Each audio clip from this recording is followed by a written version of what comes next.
ഈ മനുഷ്യൻ നോക്കിയാ എന്താ പറയാ ജിന്നാണ് ജിന്ന്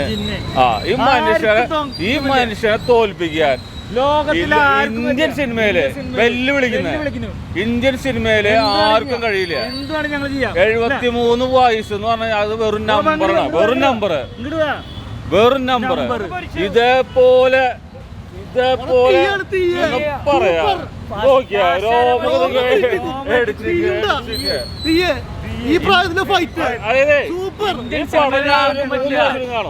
ഇന്ത്യൻ സിനിമയിൽ ഈ പ്രായത്തിലുള്ള ഫൈറ്റ് അടിപൊളി. നമ്മള് അടുത്ത കാലത്തൊന്നും ഇത്ര നല്ല ഫൈറ്റ് ഇതുവരെ കണ്ടിട്ടില്ല. ഡെഡിക്കേഷൻ ഇനി ഒന്നുമില്ല. ഇനി അങ്ങ് തകർത്ത് ഇനി ഇതിന് മോള് സിനിമ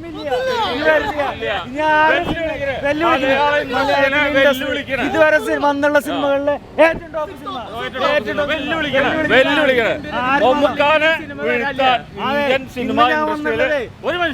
ശത്രു സംഹാര പുഷ്പാഞ്ജലി കഴിച്ചിട്ട് വന്ന അതുകൊണ്ട് നോക്കിയേ ഞങ്ങക്ക് 100% ഉറപ്പായിരുന്നു ഈ സിനിമ തോൽപ്പിക്കാരാൻ വരാൻ നോക്കട്ടെ.